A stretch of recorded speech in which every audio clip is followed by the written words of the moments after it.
everybody, this is Helix. And this is Metatron. And we're here to talk about our thoughts and feelings on Never Alone. I enjoyed it. I So did really I. liked it. Yes. I feel like it was a really well-made game. The gameplay, the storyline, everything just It was very fit enjoyable. together. Yeah. It's a pretty short game. We took 2 days to record it, but that was more because of our schedules. Schedule conflicts. This is a game that you can play in a day. Oh, yeah, Easily.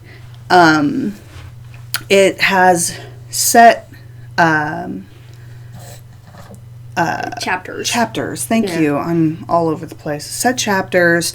Each chapter is not very long, even though it seems like we took a long time. That's because we kept dying. Yeah, that was our fault. Which brings me to a point. It's honestly not a difficult game. No, it's all on us. It's very intuitive,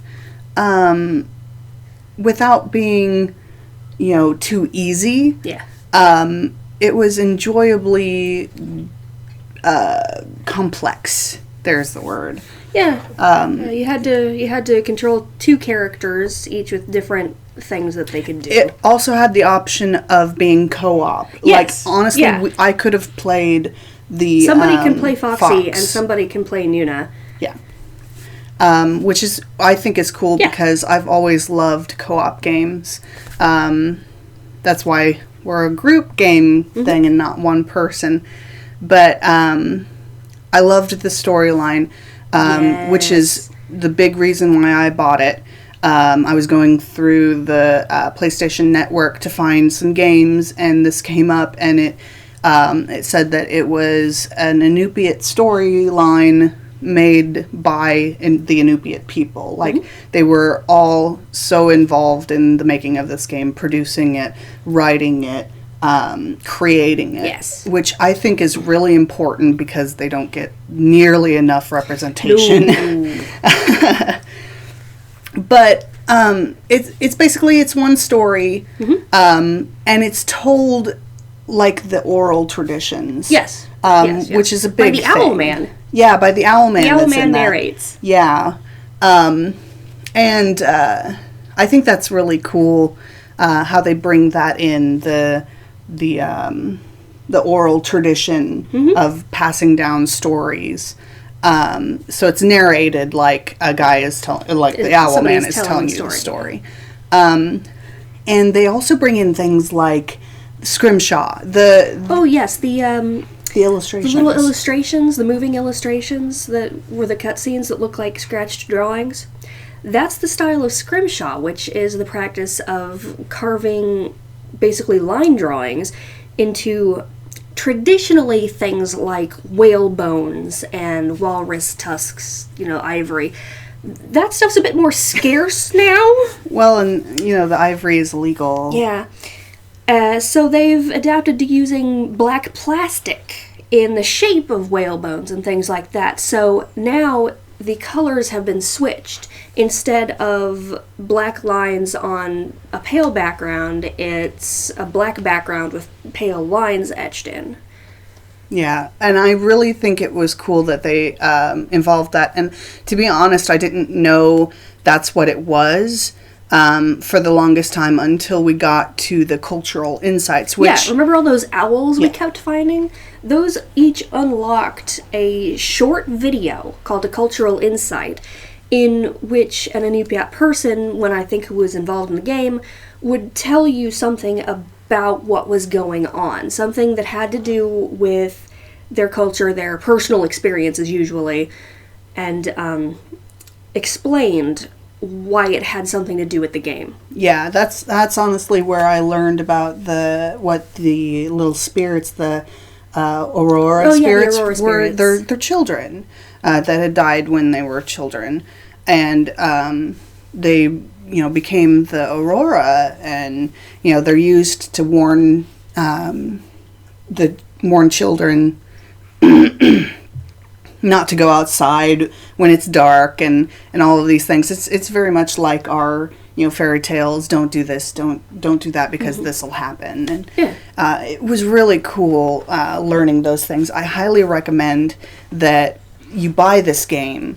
Yeah, it's not very expensive. It was like $14. It was $14 on PSN at the time that I bought it.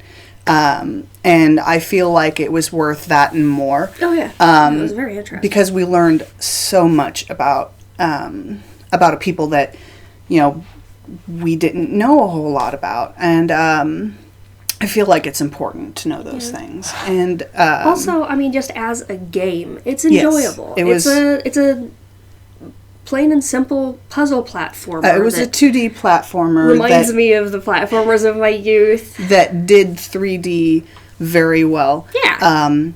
They kept the 2D the main line. The main line, the middle line. And they had background stuff, and then they had like super background stuff. And then they had foreground stuff. But it wasn't like it was pasted on top. Yeah, it wasn't like a paper layer. Things actually went from the middle ground to the foreground in a way that they should. That you would look at things like the branches. It went from the middle ground to the foreground, and it fuzzed out the way it should, which I remarked on, really cool. And I was very impressed by. The art is beautiful. Yeah, it is absolutely incredible. The game was just great. It wasn't, like she said, it was a puzzle, more puzzly. Yeah. Even the fight sequences and the chase sequences were about outsmarting your foe rather than just going up and beating them to death. I don't think you ever actually did anything like that. Even with the horrible man, you were just outsmarting him. Yeah, you were basically having him shoot at you and moving out of the way so that it hit something that would fall and ultimately destroy him. So it was more about him being his own enemy rather than you being his greed undoing him. Mm-hmm. That was what his whole thing was about greed and how that's a bad thing. Like, the story, not only was it interesting and fun, but it was a good moral story. Don't be the horrible man. Yeah, this one is very family friendly. Yes, in my opinion. It's one that you could definitely sit down with a child or even just an adult, an adult, and play through. It's actually quite charming. Yeah, even the spirits were quite charming, even though some of them were a little weird. They were very weird, and I loved that because all too often, especially in the Western culture, we try to prettify. Yeah, we gotta beautify the spirits. We gotta make stuff like that. We gotta make them mythos. Make them very friendly, very pretty, and very friendly.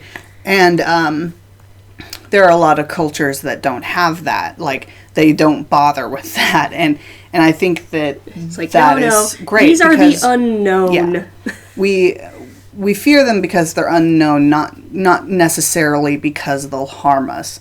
Like, there were almost all of the spirits, except for the auroras, were friendly, but they were scary looking. They were kind of weird looking, and that was great. I love the designs were unique and striking. Yes, they were memorable. Yeah, very memorable. Especially Steve Carl. Yeah, Steve Carl was my favorite because he was in a state of screaming on both ends.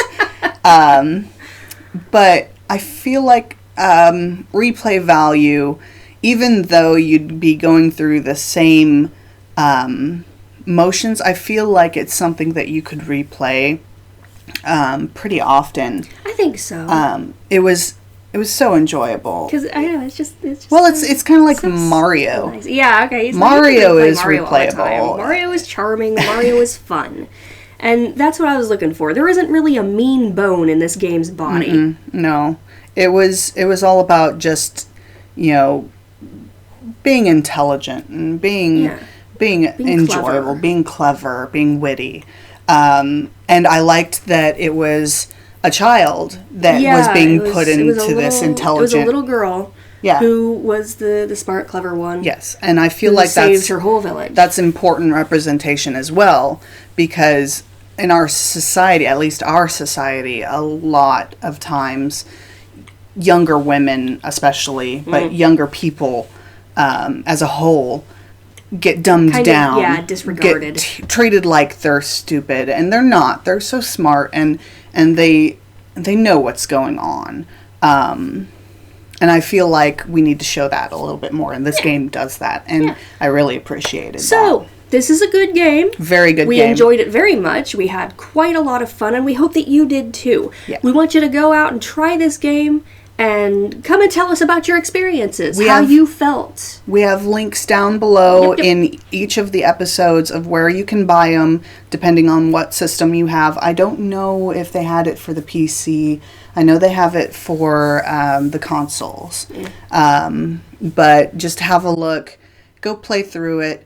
Collect all of the cultural insights. Learn something. Sure to find have fun. We know we did. Yeah. And I'm honestly glad that this was our first series here on YouTube. So we hope that you stick with us and you know, see what we've got coming. Alrighty. Yeah. Yeah. We have a lineup. All right. Bye-bye, everybody.